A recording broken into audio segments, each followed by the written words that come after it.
Hello students, मैं हूं Shubham Goswami and welcome back to another important video. Student, जैसा कि हम 12th केमिस्ट्री के important question and important numericals को पढ़ रहे हैं, लेकिन अब तक जो हम पढ़ रहे थे वो 12th केमिस्ट्री फर्स्ट पार्ट था, यानी कि वो इनऑर्गेनिक केमिस्ट्री था। अब इस वीडियो में मैं आपके लिए लेकर आया हूं 12th ऑर्गेनिक केमिस्ट्री के 6 most important question and answer, यानी कि 6 महत्वपूर्ण प्रश्न। स्टूडेंट, अगर आप 12th में हैं तो आपका एग्जाम्स आने वाला है, जैसे आपका त्रैमासिक हो गया, अर्धवार्षिक हो गया, तो ये सब एग्जाम्स आएंगे। तो इसमें होगा क्या, जो आपका 12th इनऑर्गेनिक केमिस्ट्री है, जिसमें ठोस अवस्था, विद्युत रसायन, विलयन, ये सब चैप्टर हैं, तो इनके साथ साथ 12th ऑर्गेनिक केमिस्ट्री भी है, जिसमें आपके हाइड्रोलिकन तथा हाइड्रोएरिन, alcohol, phenol, ether, aldehyde, ketone and carboxylic अम्ल, एमीन, ये सब चैप्टर्स हैं। तो इनको भी पढ़ना है, क्योंकि इनसे भी क्वेश्चन आएंगे, दोनों का बराबर होगा क्वेश्चन, ठीक है। तो अब हम लेकर आए हैं आप लोगों के लिए 12th ऑर्गेनिक केमिस्ट्री के चैप्टर 1 एंड चैप्टर 2। देखिए, वैसे तो ये चैप्टर 1, 2 नहीं है, लेकिन ये ऑर्गेनिक केमिस्ट्री का चैप्टर 1 ही है और चैप्टर 2, ठीक है। चैप्टर 1 है हाइड्रोएल्केन तथा हाइड्रोएरिन, चैप्टर 2 है अल्कोहल, फिनॉल एंड ईथर। तो इस वीडियो में हम इन दोनों चैप्टर के 6 महत्वपूर्ण प्रश्नों को देखेंगे। देखिए, मुझे लगता है कि आप लोगों में से बहुत सारे स्टूडेंट ऐसे होंगे जिन्होंने अभी ऑर्गेनिक केमिस्ट्री स्टार्ट भी नहीं किया होगा, कार्बनिक रसायन, तो उनके लिए वीडियो बहुत इंपॉर्टेंट है। जो ये चैप्टर्स पढ़ चुके हैं उनके लिए भी इंपॉर्टेंट है, यानी कि चलिए वीडियो को स्टार्ट करते हैं। सबसे पहले वीडियो को कर दीजिएगा लाइक। सबसे पहला क्वेश्चन, इसको समझिए, ठीक है। क्वेश्चन क्या है, शुष्क ईथर की उपस्थिति में सोडियम तथा एक यौगिक ए के 2 मोल आपस में अभिक्रिया करके एथेन बनाते हैं। बताइए यौगिक ए क्या है, रासायनिक समीकरण लिखिए। यानी कि शुष्क ईथर की उपस्थिति में सोडियम और एक यौगिक ए है। अब ए का नाम हमें बताना है, ठीक है। यौगिक ए और सोडियम मिलकर एथेन बनाते हैं। आपको यौगिक ए का नाम बताना है कि ये है क्या, रासायनिक समीकरण लिखिए।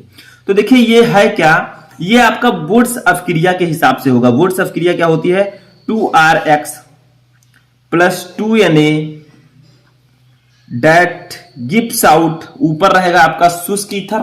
ये मैं समझाता हूं कि इस प्रकार से आपका होगा, ठीक है। शुष्क ईथर, अब ये आपका बनेगा RR प्लस 2NaX। यानी कि हम जब एल्किल हाइलाइड के 2 मॉलिक्यूल और सोडियम के 2 मॉलिक्यूल्स को लेकर शुष्क ईथर की उपस्थिति में अभिक्रिया कराते हैं, तो हमारा एल्केन बनता है और सोडियम हाइलाइड बनता है। तो यहां पर एल्केन के स्थान पर हम एथेन यहां पर बन रहा है, ठीक है, जो प्रोडक्ट है। तो आपको बताना है कि 2RX के स्थान पर हम लेंगे क्या। तो हम लेंगे 2, ठीक है, CH3, 2CH3I। हम यहां पर ले लेंगे मेथिल आयोडाइड, ठीक है, प्लस 2Na, क्योंकि Na से अभिक्रिया कराई जा रही है किसकी उपस्थिति में, शुष्क ईथर की उपस्थिति में। तो ऊपर लिख देंगे हम लोग शुष्क ईथर, ठीक है। शुष्क ईथर की उपस्थिति में अभिक्रिया हो रही है, तो आपका बनेगा क्या, देखिए CH3 के 2 मॉलिक्यूल हैं, तो हम क्या लिखेंगे इसी के हिसाब से। देखिए R के कितने मॉलिक्यूल थे, 2, तो RR को हमने अलग लिख दिया है, तो यहां पर R के स्थान पर CH3 है, तो CH3 और CH3 आपका निकल जाएगा, प्लस 2NaX। तो 2Na हम ऐसे लिख देंगे क्योंकि सोडियम से अभिक्रिया कर रहे हैं, और X के जगह पर यहां पर I है। X क्या है, हाइड्रोजन है, X क्या है, हाइड्रोजन। हाइड्रोजन के अंतर्गत आपका क्लोरीन, ब्रोमीन, आयोडीन आता है, तो यहां पर I हो जाएगा, तो यहां पर हम I लिख देंगे। अब आपसे पूछा जाए कि यौगिक A है क्या, जिसकी 2Na से अभिक्रिया की गई है, तो ये आपका यौगिक A है। ये क्या है, यौगिक A है, और इसका नाम क्या है, मेथिल आयोडाइड, ठीक है। तो आप कह सकते हैं कि जो यौगिक ए है, ये जो लिखा है यौगिक ए क्या है, तो ये आपका मेथिल आयोडाइड है, ठीक है। तो समझ में आया, ये वुड्स अभिक्रिया के हिसाब से आपको ये करना है। देखिए क्या कहा गया था, शुष्क ईथर की उपस्थिति में सोडियम तथा एक यौगिक ए। तो देखिए यहाँ पर सोडियम है और यौगिक ए है, ये दोनों शुष्क ईथर की उपस्थिति में क्या बनाते हैं, एथेन बनाते हैं। ये आपका क्या है, एथेन। CH3 ये आपका एथेन है, ठीक है। आप लिख सकते हैं C2H6। देखिए C और C मिलकर C2H3 और 3 मिलकर 6, तो ऐसे भी आप लिख सकते हैं। अब आप लोग चाहे तो लिख सकते हैं कि यौगिक ए जो है, यौगिक ए आयोडोमेथेन है, आयोडोमेथेन, या इसी को हम मेथिल आयोडाइड भी कहते हैं। आयोडोमेथेन भी इसी को जानते हैं। देखिए आई से आयोडो, C1 है तो मेथेन, तो आयोडोमेथेन भी हम इसे कहते हैं, मेथिल आयोडाइड भी कहते हैं, ठीक है। तो आयोडोमेथेन है। और आप लिख सकते हैं यह अभिक्रिया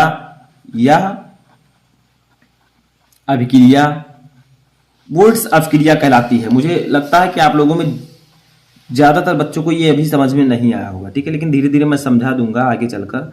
तो वुड्स अपक्रिया कहलाती है।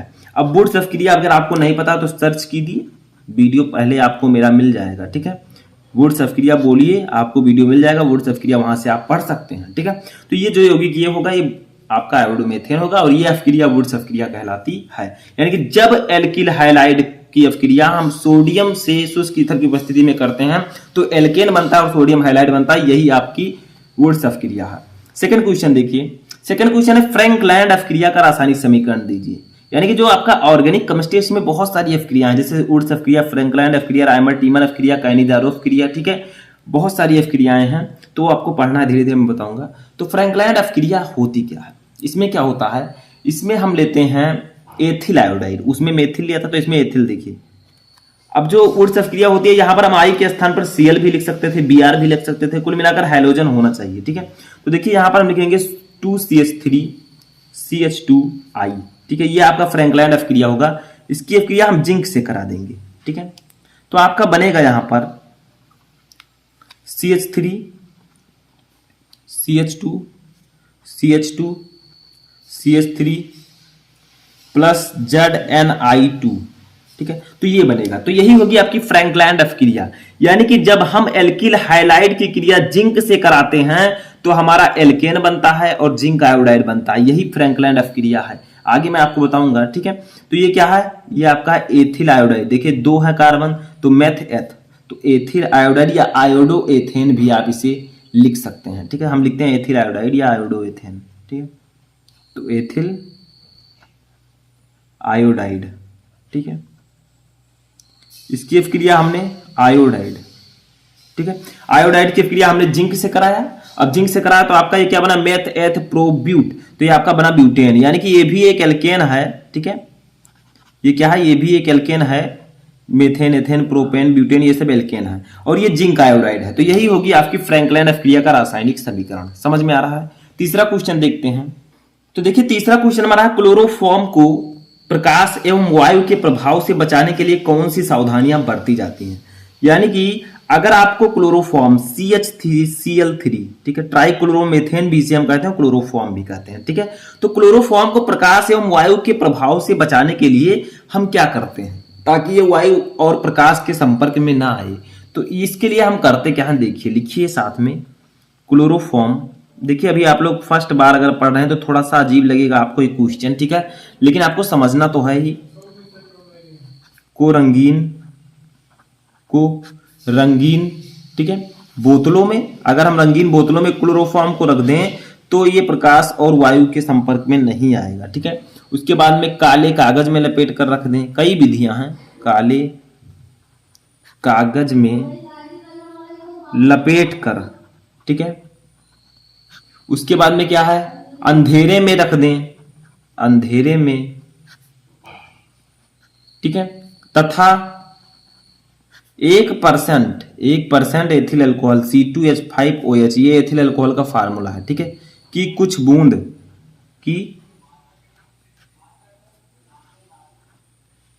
कुछ बूंद मिलाकर रखना चाहिए, मिलाकर रखना चाहिए, ठीक है। यानी कि अगर आप क्लोरोफॉर्म को चाहते हैं कि वह वायु और प्रकाश के संपर्क में ना आ पाए, ठीक है, तो आपको क्या करना है, क्लोरोफॉर्म को रंगीन बोतलों में रख देना है, या फिर काले कागज में लपेट कर, या आप अंधेरे में रख दें, या फिर 1% C2H5OH की कुछ बूंद मिलाकर रख दें, तो जो है क्लोरोफॉर्म प्रकाश एवं वायु के प्रभाव में नहीं आएगा, ठीक है। तो इतने आप विधियां अपना सकते हैं क्लोरोफॉर्म को प्रकाश और वायु से बचाने के लिए, ठीक है, समझ में आया। अब हमारा चौथा क्वेश्चन आता है। अब देखिए चौथा क्वेश्चन क्या है कि C4H9Br सूत्र वाले यौगिक के सभी समावयवी लिखिए। यानी कि समावयवी क्या होते हैं, जिनके संरचना सूत्र तो समान, जिनके अणु सूत्र तो समान होंगे लेकिन संरचना सूत्र भिन्न भिन्न होंगे, ठीक है, वो क्या होते हैं, समावयवी होते हैं। समझ में आया। यानी कि इसमें जो अणु है, मॉलिक्यूल्स हैं, जैसे कार्बन 4 ही रहेगा, हाइड्रोजन 9 रहेगा, ब्रोमीन एक रहेगा, ठीक है, लेकिन इसकी संरचना अलग अलग तरीके से बने, ठीक है, तो वही होता है आपका समावयवी। जैसे देखिए C4H9Br है, अगर हम इसी को चाहें, ठीक है, इसी को चाहें, ये एक संतृप्त यौगिक है क्योंकि इसका हाइड्रोकार्बन C4H10 है, ठीक है। इसमें हम क्या कर सकते हैं, C4H10 को इस प्रकार से भी लिख सकते हैं, CH3 CH2 CH2 CH2Br, ठीक है। इस प्रकार से भी हम लिख सकते हैं। देखिए जितना इसमें मॉलिक्यूल है उतना ही इसमें भी होगा। देखिए कार्बन 4 है, यहां पर देखिए 1 2 3 4 कार्बन है। हाइड्रोजन 9 है, यहां पर 3 2 5 2 7 2 9 है, ठीक है। ब्रोमीन 1 है, ब्रोमीन यहां पर भी 1 है। तो देखिए इसका अणुसूत्र तो समान है, ठीक है, लेकिन संरचना अलग बन गई है। अणु जो है वो समान है अणुसूत्र, लेकिन संरचना अलग है। तो यही होगा आपका, ये इसका समावयवी होगा। तो आपको जितने भी समावयवी इसके हो सकते हैं सभी को बताना है। इसका नाम हो जाएगा 1 ब्रोमो ब्यूटेन, 1 ब्रोमो ब्यूटेन, ठीक है, 1 ब्रोमो ब्यूटेन। तो ये हो जाएगा इसका नाम। देखिए ब्रोमो किस पर लगा है, Br पहले पर। 1 हमने क्या क्यों लिखा, तो देखिए ये पहला है कार्बन, ये दूसरा है, इधर से हम गिनती करेंगे, ये तीसरा है, चौथा है। तो 1 पर आपका क्या लगा है, ब्रोमो, Br ब्रोमो लिखेंगे इसके लिए। Butane, meth eth prop but, 4 carbon है यहाँ पर ब्यूटेन, तो 1 ब्रोमो ब्यूटेन इसका नाम हो जाएगा। ये फर्स्ट समावयवी था, ठीक है, इसका फर्स्ट। अब सेकंड देखते हैं। दूसरी प्रकार से हम कैसे लिख सकते हैं इसी फार्मूले को, हम लिख सकते हैं CH3 CH2 CH Br, ठीक है, और CH3। इस प्रकार से भी हम इस फार्मूले को लिख सकते हैं। देखिए उतने ही कार्बन कितने हैं यहाँ पर, 4, 1 2 3 4, इसमें भी है। 9 हाइड्रोजन है यहाँ पर, 3 2 5 1 6 3 9 है। Br 1 है यहाँ पर, Br 1 है, लेकिन संरचना तो अलग हो गई, नाम इनका अलग हो गया। अब इसका नाम अगर हम लोग लिखना चाहें तो इसका हो जाएगा, क्या होगा, इधर से गिनती करेंगे 1 2 3 4 कार्बन, क्योंकि इधर से Br नजदीक है तो इधर से गिनती करेंगे। तो 2 पर ब्रोमो लगा है तो यहाँ पर लिखेंगे 2 ब्रोमो, ठीक है। 4 कार्बन है तो ब्यूटेन रहेगा, तो 2 ब्रोमो ब्यूटेन, ठीक है, इसका नाम हो जाएगा। ऊपर वाले का था 1 ब्रोमो ब्यूटेन। तो ऐसे ऐसे और भी समावयवी हम इसके लिख सकते हैं। तो जितने हो सकते हैं सभी आपको लिखने हैं। अच्छा तीसरा देखिए, तीसरा जैसे हम बना सकते हैं एक तरीके से, वो क्या है, CH3 CH CH3 CH2 Br, ठीक है। इस प्रकार से भी हम इस फार्मूले को बना सकते हैं। देखिए कार्बन इसमें कितना, 1 2 3 4, हाइड्रोजन कितना, 3 3 6 7 2 9, और Br वही उतने ही सब कुछ है। देखिए कार्बन 4 हाइड्रोजन 9 Br 1 है। तो ये भी आपका, इसका नाम क्या होगा, ये देखिए संरचना बिल्कुल अलग है। ये हो जाएगा, क्या होगा, 1 2 3।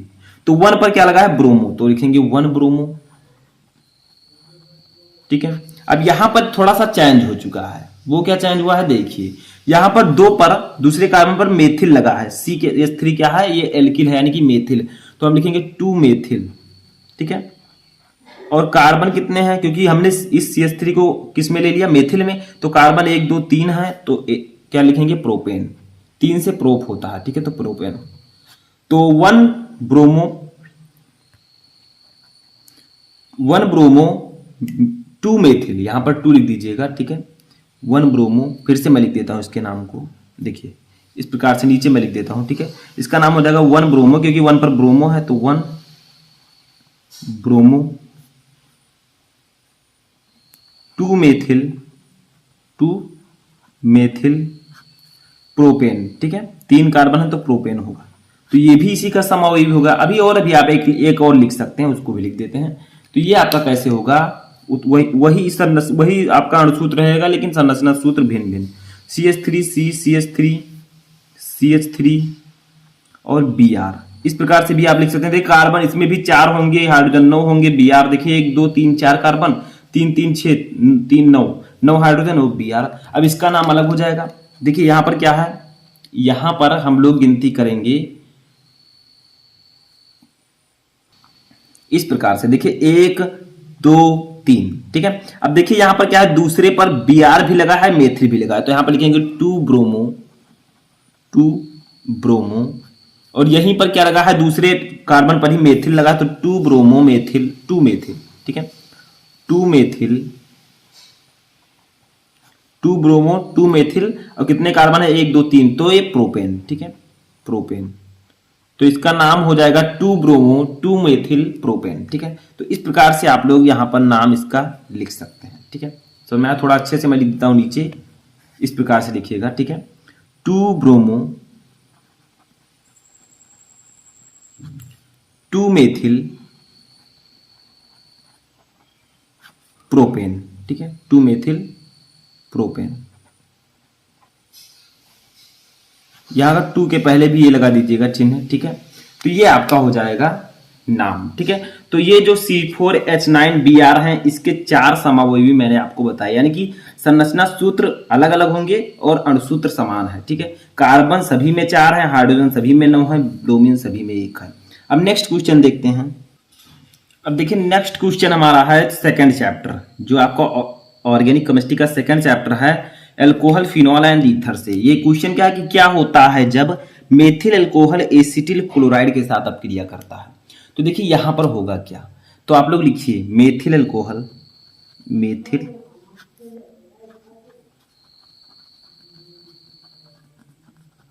अल्कोहल, ठीक है, एसिटिल क्लोराइड, एसिटिल क्लोराइड से अभिक्रिया के साथ क्रिया करके, के साथ क्रिया करके मेथिल एसीटेट बनाता है। ठीक है, मेथिल एसीटेट बनाता है। ठीक है, तो क्या होता है जब मेथिल अल्कोहल एसिटिल क्लोराइड के साथ क्रिया करता है तो मेथिल एसीटेट बनाता है। जैसे देखिए यहां पर मेथिल अल्कोहल का फार्मूला सबसे पहले लिखिए CH3OH, ये मेथिल अल्कोहल का फार्मूला है। OH जो है ये अल्कोहल का फंक्शनल ग्रुप है। ठीक है, इसका अपक्रिया हमें कराना है एसिटिल क्लोराइड, एसिटिल क्लोराइड का फार्मूला होता है CH3COCl। ठीक है, अब इसकी जब अपक्रिया होगी तो बनेगा क्या, इसकी अपक्रिया होगी तो देखिए CH3 यहां से आपका आ जाएगा।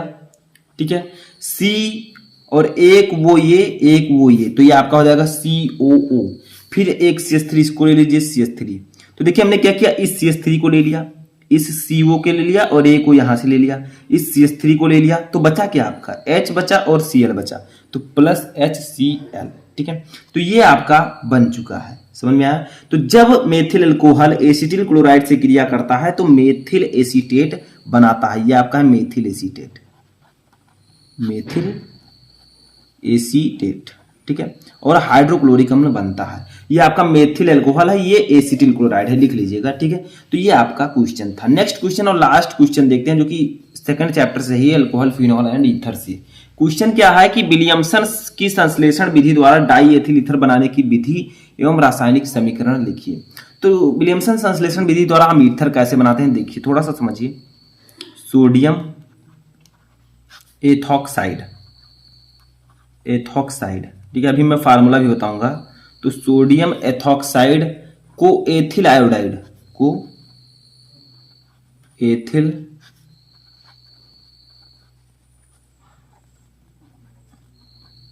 आयोडाइड के साथ गर्म करने पर, के साथ गर्म करने पर डाई एथिल ईथर बनता है। ठीक है, डाई एथिल ईथर बनता है। ठीक है, तो जब सोडियम एथॉक्साइड को एथिल आयोडाइड के साथ गर्म करेंगे तो डाई एथिल ईथर बनेगा, और यही है विलियमसन की संश्लेषण विधि। जैसे समझिए ये आपका है सोडियम एथॉक्साइड C2H5ONa, ये सोडियम एथॉक्साइड है, इसकी क्रिया हम कराएंगे एथिल आयोडाइड से। एथिल आयोडाइड का फार्मूला होता है C2H5I। जब इन दोनों की हमने अपक्रिया कराई तो बनेगा क्या, देखिए इसको गर्म करेंगे।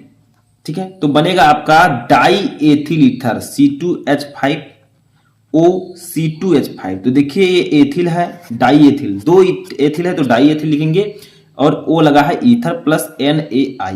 देखिए यहां पर C2H5 हमने ले लिया पहले, ये C2H5, यहां से O ले लिया O, फिर यहां से C2H5 ले लिया, यहां से C2H5 बचा क्या, Na और I बचा, तो NaI हमने लिख दिया।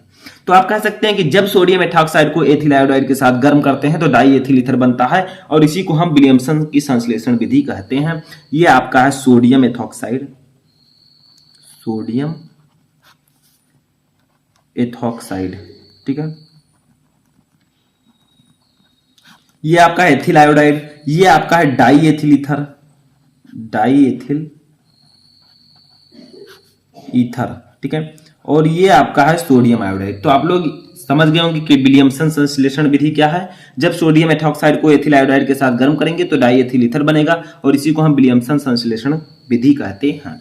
तो आई होप कि आपको 12th ऑर्गेनिक केमिस्ट्री के ये 6 मोस्ट इंपॉर्टेंट क्वेश्चन अच्छे से समझ में आ चुके होंगे। कैसा लगा आपको वीडियो कमेंट बॉक्स में बताएं। हम मिलेंगे नेक्स्ट वीडियो में नेक्स्ट टॉपिक के साथ। तब तक आप लोग अपनी तैयारी करते रहें।